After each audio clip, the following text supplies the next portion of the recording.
Dastlab dasturi bo'yicha buni ishlatishdan oldin biz birinchi bo'lib fayl ochib olamiz. Fayl ochib olganimizda mana bizda shunday ekran hosil bo'ladi. Hosil bo'lgan ekranga mana xohlasak moddalarning atomlarini ko'rishimiz mumkin. Bu asosiy sahifa hisoblanadi. Bu yerda biz xohlagan moddamizni tanlab, misol uchun mana kislorodni tanlasak, bu yerda kislorodni nomlash belgisi massasini ko'rishimiz mumkin. Bu yerda geometrik tuzilishini ko'rishimiz mumkin. Bizga bu kerak emas. Keyingisi moddalarni shakllarini, strukturalar tuzilishini ko'rishimiz mumkin. Tanlab bu yerga o'tganimizda sichqonchani o'ng tugmasini ezib ko'rishimiz mumkin. Shunday joylashtiramiz. Keyingisi ham xuddi shunaqa sichqonchani, ya'ni o'ng tugmasini ezish orqali biz bunday qilib joylashtirishimiz mumkin. Keyingilarni ham shunday holatda ketma-ket joylashtirishimiz mumkin. Mana ko'rishimiz mumkin moddalarning strukturalarini. Keyin agar boshqalar kerak bo'ladigan bo'lsa, mana ekranda ko'rishimiz mumkin. Keyingi moddalarga o'tib, bemalol o'zimizga keragini mana shunday shaklda tuzilishlarini ko'rishimiz mumkin.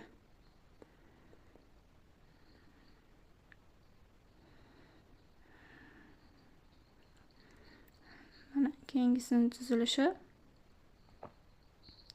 Buni strukturalari. Mana ko'rib turganinglardek struktura tuzilishi mana shunday bo'lar ekan. Mana shunday qilib ketma-ket xohlaganimizcha, ya'ni joylashtirishimiz mumkin ekan. Mana ko'rganinglardek. Endi mana strukturalarni bu yerdan chizishimiz mumkin. Bunisi esa ishlamayotgan bu oyna ochig'i.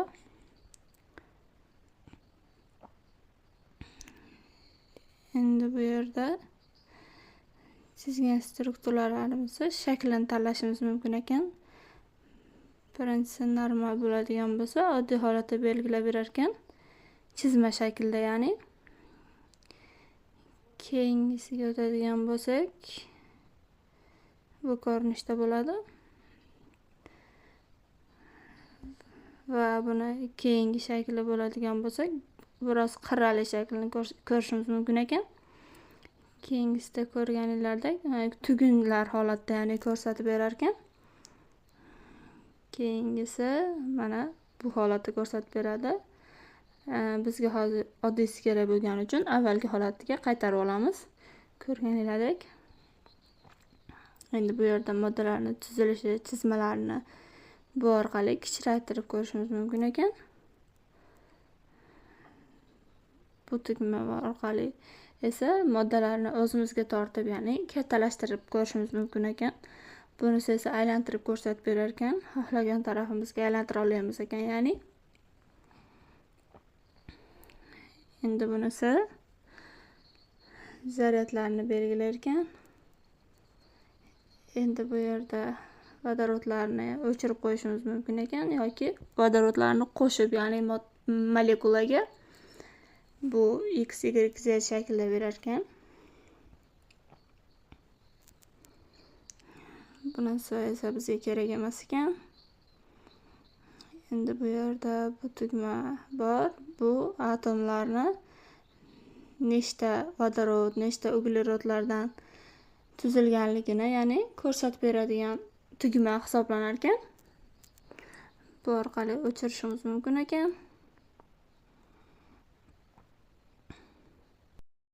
Endi bu tugma orqali buni belgilash orqali ko'rishimiz mumkin.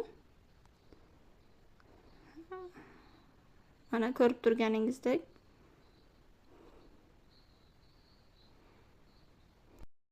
Mana bu yerda bularni belgilab, hammasini belgilab va endi bu yerda biz moddalarni yozganda uglerod, vodorodlar sonini mana ekranimizda ko'rinib turibdi, ya'ni aniq qilib ko'rishimiz mumkin ekan. Keyin esa monitoring ishlamas ekan. Bu tugma esa ekranni yanada kattalashtirib berish imkonini berar ekan. Bu orqali esa bu yerga qo'shimcha qo'shilar ekan. Bu yerda kamera qo'shimchasi ko'rinib turibdi, ko'rganinglardek. Buni ezib bu yerda bizga atomlar kerakmi? Atomlarni yozamiz ekan. Bu yerda uglerod misol uchun uglerodni tanlaganimizda uglerod sariq holatga o'tar ekan. Shunday qilib mana ko'rishimiz mumkin ekan.